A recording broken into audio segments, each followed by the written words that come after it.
Yo guys, welcome back on the Uncle Sharma channel. Andy Diouf scout report. Inter moved quickly with this signing. The boy is already in Milano for his medical, so I had to move quick with this scout report. So as usual, we go through some of his background, his strengths, his weakness, and obviously give our verdict at the end. And of course, I'm interested in your verdict at the end. Before we get into it all, make sure you leave a thumbs up and subscribe to the channel. But let's get into it, man. The hype, the excitement has been building up to this Andy Diouf signing around 20 million euros plus bonuses up to 25 million euros. First of all, who is he? Andy Diouf, he's a 22-year-old born on the 17th of May 2003, 1 meter 87 tall. So yeah, he's a tall boy. That converts to I think 6'2", and he's not been capped for the French national team, the senior national team yet, but he's played at all the other levels, 9 caps for the 9-21s, and he was part of the under-23 Olympic squad with Thierry Henry as coach, and he won the silver medal with them. And overall, he's worth 15 million euros at the moment on Transfermarkt. So Inter are overpaying in that sense, but I don't think so. And you can see already in his transfer fees in the past couple of years, he's already amounted up to around 20 million euros. First, when he moved from Rennes to Basel in 2023 for around 5.5 million euros, and Lens signed him from Basel afterwards for 14 million euros to replace Seko Fofana. So he is an unknown name, but you know, he's known to be a decent talent already in the last few years. And I remember watching him for Basel against Fiorentina, and he was already quite interesting then. Further about him, let's see what Lens fans are saying about him, or hear Gregory Lallemande, who is a journalist for La Voix du Nord, and he is someone that follows Lens very closely. This is a quote from him speaking about him and his move to Inter. Apologies, it's quite a long quote, so it's covered up the whole screen, but I'll read it out loud and hopefully you can follow along. Andy Diouf is a box-to-box midfielder capable of carrying the ball from his own area to the opponents with impressive long runs. He arrived at Lens in a season when the club was in the Champions League, and the expectation was that he would have the time to fully showcase his talent. He showed good things with the ball at his feet, but his lack of precision and poor decision-making in the final third created frustration among the fans. Technically, he's very good at beating his man, accelerating right after, but he struggles to finish his actions. He plays almost exclusively with his left foot, and using his right more often would help him a lot in the final third or pre-final pass. Physically, he's very powerful, but he has difficulty maintaining the same intensity throughout the whole match. Certainly, his composure in the final 25 to 30 meters for me has been the most frustrating player I've seen at Lens the last 30 years, guys. I made sure to highlight that section right there.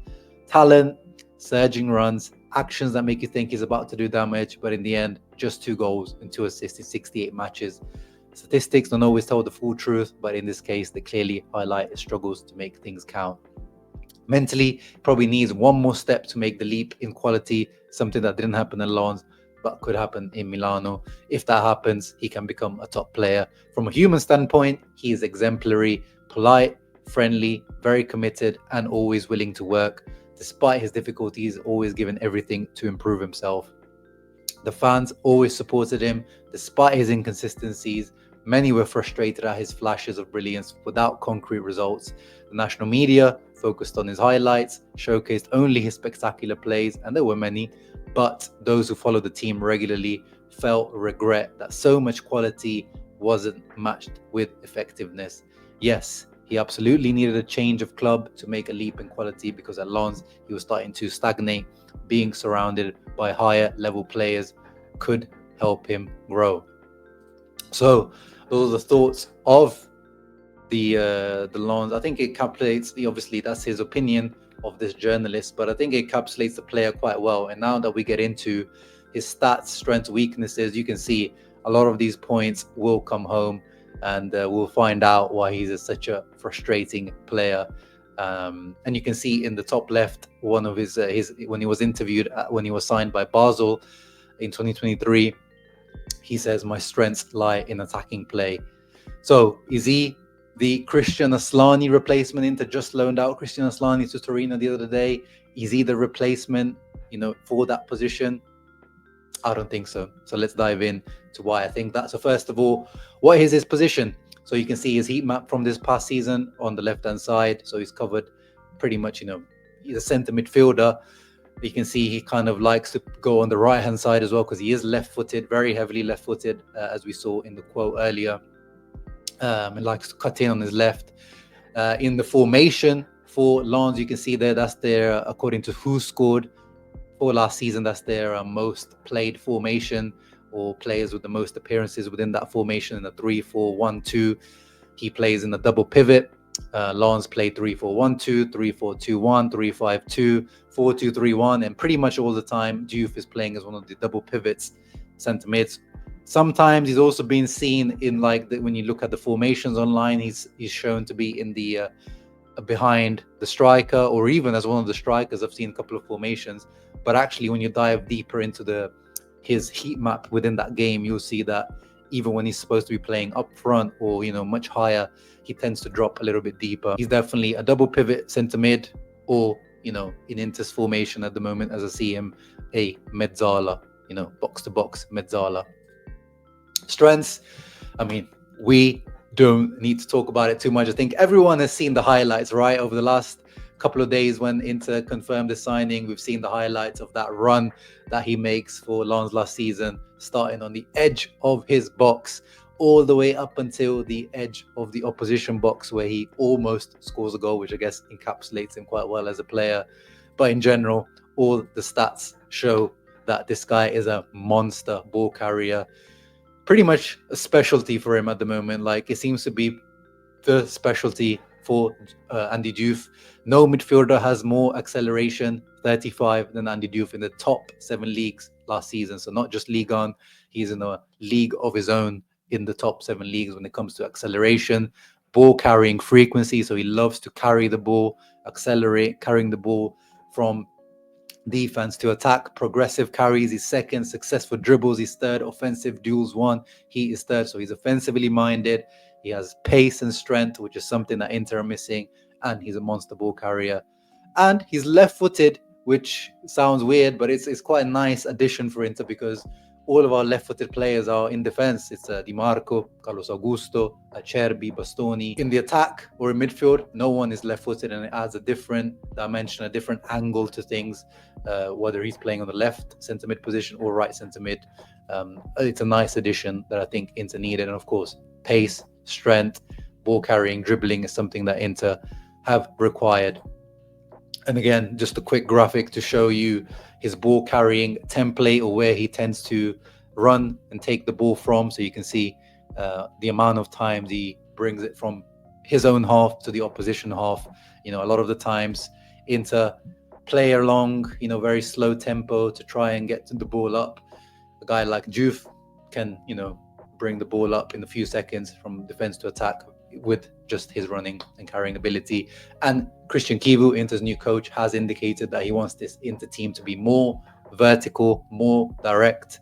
And all the signings up until now have indicated that. All of them have added youth, pace, athleticism, and Andy Diouf is one more signing in that direction. Continuing on with the strengths, you can see his FB ref when you look at where he performs best, shot creating actions from take-ons. So again, the dribbling side, successful take-ons, he is top percentile for that. Take-ons attempted, carries into final thirds, progressive carries, through balls as well. He does like to try more risky passes.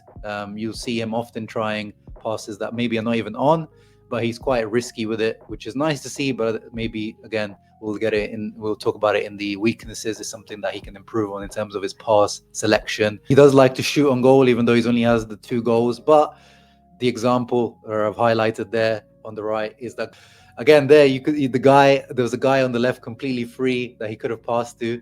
So again, obviously he scored at the end, so it doesn't matter. So ranks quite well in ball recoveries, but we'll see it's not actually his strength. What he's good at is using those long legs. If there's a loose ball, if there's a 50-50 where the ball's bounced into the empty space, he is very quick at getting to it thanks to his long legs and his pace. He likes to carry the ball into the penalty area, pass into the penalty area. progressive passes received more than 3.8. So he likes to get into those attacking positions between the lines as well to receive the ball. So yeah, overall, he is a threat going forward, even though at the moment he hasn't really added that final touch, the final clinical touch to his game. I can see at the bottom as well, 1.29 key passes. That's pretty good for someone that doesn't take set pieces regularly as well. Now, weaknesses. Now, there is quite a few to discuss on. As I said before, we're talking about someone who's very specialized in a certain thing that he does. This guy is a monster ball carrier, but apart from that, there's nothing really that he stands out in. And if anything, there's a lot of things that he needs to improve on. And first of all, as a center midfielder, is the passing. His numbers do not look good at all. Again, the context has to be taken into account with Lens. They're not a high possession team in Ligue 1, especially against the bigger teams. They're much more likely to have less possession on the ball. But against Lyon, I watched him.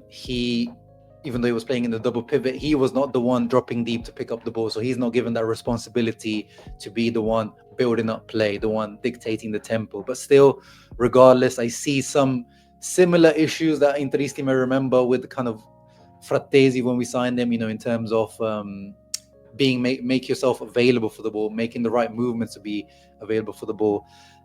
So he completes around 34 passes per game, which, at Inter would definitely have to increase to around 40 or 50 minimum if he wants to take the starting spots from someone like Mkhitaryan.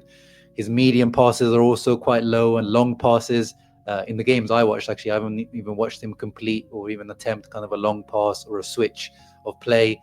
And then, as we said, obviously he's only scored 2 goals. His shooting at the moment needs a lot of work. He has scored some fantastic goals over the years, like that Fiorentina one, but at Basel he scored some other cracking goals. Last season alone, he scored a lovely goal from the edge of the box. But similar to Barella, he only seems to score the fantastic goals, the amazing goals from the edge of the box. What he needs to improve on is getting into the box to score the easy goals, the tap-ins, and also improve his shots on target percentage and his general shooting technique when he gets into the box. Seems to be very lackluster. Then continuing on, if he wants to play, if he wants to become a complete midfielder, he has to improve in all aspects of midfield play, which is also off the ball side.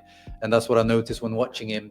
He's happy to get back into the position, but he's quite passive off the ball. He's happy to stand around, get into the position, but he doesn't block the passing lane. He tries to press, but he's not too intense with it. He makes the attempt, so, makes the coach happy, but it's not really the type of press that I'm sure Christian Kiva would like to maybe implement in this new Inter team. Lack of awareness, what's going on behind him as well. I've noticed that. So, tackling, interceptions are not looking good. And actually, aerial side of things, he's 1.87 m. He's 6'2" tall, but he doesn't really make a count. Both aerially, in terms of aerial duels, his stats are very poor. And from what I've noticed in the games I've watched, but in general, he's quite, he's lean, but he's well built. He's got a good physique to duel. He's good at, when he gets onto the ball, he's good at, shielding it and getting people off him and off the ball. But when he's trying to win him back, again, there's that kind of passiveness. He's not alive unless he has the ball. If his team has the ball, if that makes sense, which is, a lot of young players tend to do that. Football, there's a famous quote out there, it's a 90-minute game, but in reality, you only have the possession of the ball for around 2 or 3 minutes in a 90-minute game, or for a centre midfielder, it might be a little bit more. So Diouf really needs to work on those other 85 minutes where he doesn't have the ball, his team doesn't have the ball. And you can see in terms of touches as well, he has around 55 touches per game. A lot of them are mostly the dribbles. I think about 20 of those are from dribbling rather than passing. But very little touches are happening. As I said, he doesn't come deep to pick up the ball. Less than 1 per 90 in the defensive penalty area. Just over 6 in the defensive third, which puts him in the bottom 3 percentile of midfielders. Then in the mid third as well, he's quite low on touches. In the attacking third, in attacking penalty area, it seems to be where he gets most of his touches. So again, if at Inter he wants to be in the 3-5-2, one of the mezzalas, or even in the double pivot, he needs to have more action in both boxes, or especially take up his actions in the defensive side of things. And then you can see at the bottom left, very concerning is the miscontrols and dispossessed. So he has 3 miscontrols per 90, which puts him in the bottom.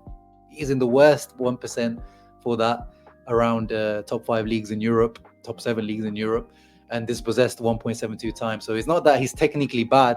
It's that, again, that footballing IQ, the decision making, where he takes the touch. Sometimes he takes it right into traffic, or he decides to dribble into traffic because he's so confident on the ball, and he always wants to dribble out of trouble, but usually dribbles into trouble. And again, on the right, obviously, again, you see the low tackles and low involvement on the defensive side of things that he needs to improve on. Tactical fit, I mean, I've mentioned it as we've been talking. This is where I think he fits into this Inter team. If it's going to be a 3-4-2-1, which is what Kivo has mentioned to be playing, at the moment, I still think we are lacking the 2 number 10s, really. I think if he's going to play this formation, he's going to play people out of place, like playing Thuram or Boni behind the striker, or Frattesi as one of the attacking mids. But Diouf could potentially play that role behind the striker, cutting in with his left foot from the right. But in reality, as he has been playing at Lens, it would be as one of the 2 double pivots. I'm seeing him next to a Hakan or a Barella. He has to be next to someone that's technically secure and more defensive, I believe, rather than next to a Frattesi or a Mkhitaryan. I think those will be too similar to him. And on the right, I think this is the most realistic tactical fit in the 3-5-2. I think he is going to be one of the Mezzalas, to be honest, whether on the left, most likely, but maybe on the right too, again, cutting in on the left. I do not, at the moment, see him as an option for the CDM. So Inter have bought him, but I thought we were going to buy an Aslani replacement, so a Vice Hakan, but that does not look like the type of player he is at the moment. I would not trust him in that position at all. But maybe in the future he could work on that, but I don't see that at the moment. Profile. Now let's compare it to some of the players that we were linked to. Of course, Manu Kone, the big name that we were linked to. Morten Frendrup from Genoa we were linked to. Here, Michele De Antoni does a quick little, comparison analysis to show the difference. Andy Diouf in blue on the left-hand side, you can see he shines with his through balls and with the expected assists, so very much on the attacking side. Morten Frendrup would have been literally the dog that you signed just for the defensive side of things, interceptions, duel winning, aerial duels. Hakan does a bit of everything, and Manu Kone also tries to do a bit of everything. And on the right, you see in terms of the value comparison, you can see Hakan is completely different. He is the ball, he's a passer, he's focused on chance creation and keeping the ball ticking along. Manu Kone is up there as a bit of both. Morten Frendrup is completely different, the dog, and Andy Diouf kind of gets close to Manu Kone in terms of profile. So this, I guess, was the alternative to Manu Kone for Inter. And it makes sense in terms of profile. And here again, comparison, is Andy Diouf Manu Kone right now at the level of Manu Kone right now? No. And obviously that price shows that as well. Manu Kone, Roma wanted 50 million or 40, 50 million euros for him. Andy Diouf, Inter just paid 20 million plus bonuses, which is what basically Roma paid for Manu Kone last season. And that's what Juve paid for Kefren Thuram a couple seasons back. So I guess what Inter are trying to do is create their own Manu Kone, Kefren Thuram in-house. The data MB chart that I have here is Diouf versus Manu Kone at Mönchengladbach. So before Roma signed Kone, and you can see the similar weaknesses and similar traits to Andy Diouf here, a guy that liked to carry the ball very heavily. You can see at the bottom there, wins possession, but not too much. Wins duels, but not too much. Andy Diouf was already doing better than him in terms of key passes. But you can see on the right, Manu Kone now has developed himself in everything else. He's worked on the things where he was weaker in, continuing to have progressive carries and take-ons, but now more touches, more passes completed. He's, completed himself as a midfielder, and that's the hope that Inter would have with someone like Diouf now to do that. Similar comparison to Kefren Thuram. So on the left is Kefren Thuram at Nice, his last season at Nice, 23-24. You see exact same profile pretty much, almost a copy and paste. Someone who carries the ball a lot, but then needs to iron out his total game.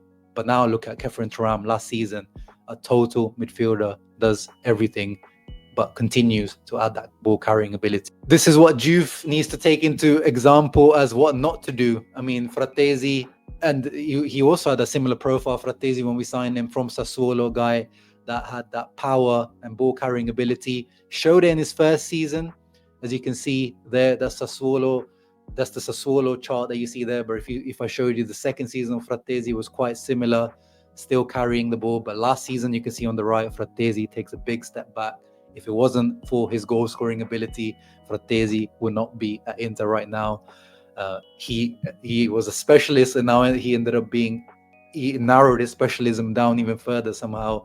Frattesi, he was a ball carrying / goal scoring midfielder, and now has ended up just being a goal scoring midfielder. Diouf, he should take a learning from this Frattesi situation and see that, he's going to have to complete himself as a midfielder if he wants to succeed at Inter, and definitely if he wants to take a starting spot over Mkhitaryan, which Frattesi wasn't able to do. And the end goal, as I said, I think has to be seen. I know Inter fans are very critical of Mkhitaryan. He's old, he makes mistakes, and he doesn't score enough, all those types of things. I know, and he's 36 now, Mkhitaryan. Surely he needs to be replaced, but someone needs to show he's better than Mkhitaryan, guys. Zielinski wasn't able to do that last season. Frattesi wasn't able to do that, and that is because of the total package, guys. Mkhitaryan still wins the ball back a lot. He does very well in interceptions. He still wins a lot of duels. He still completes a lot of passes. He is the one that, next to Hakan, tends to drop deeper and provide that stability to Inter more than Barella does.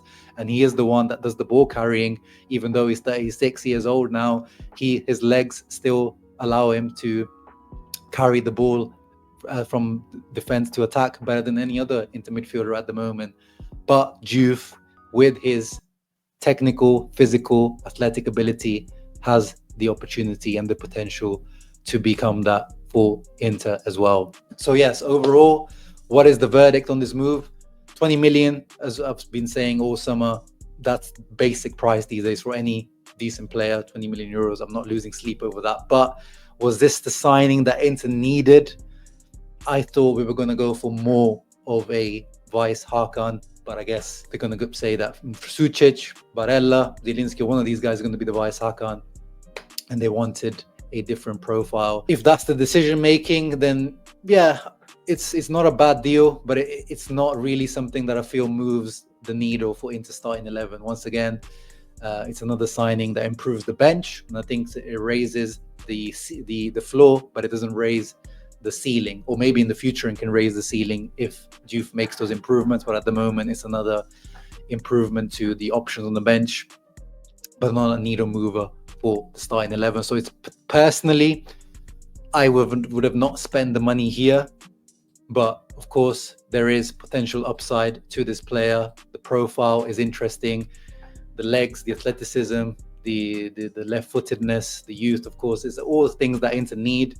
But in this specific position, I would have opted for something else. But overall, it is an interesting move. I see the comparisons to Geoffrey Kondogbia being thrown around a lot by Interisti as well. The profile definitely reminds you of that. Tall, left-footed, tends to dribble himself into trouble at times, hasn't added that final product. And we saw Kondogbia struggle with the San Siro crowd ultimately when his decision-making started to annoy the Inter fans, let's put it like that. But hopefully Andy Diouf can do better than that, and I am hopeful that Andy Diouf can do what Manu Kone and Kefren Turam did, adapt themselves to Serie A and make himself one of the best midfielders in Serie A and for Inter. Those are my thoughts. Of course, I want to know your thoughts in the comments down below. How do you see this move? Of course, there's high upside, but do you see that upside? Or do you see this as just Inter with this new Oak Tree project, buying young players and trying to sell them on for a higher fee as soon as their value rises? Or do you think this guy is going to be a future starter for Inter, and this is rest in peace Mkhitaryan? Let me know in the comments down below. Of course, leave a thumbs up, subscribe to the channel. Ciao ragazzi, Forza Inter, and Ale Andy Diouf.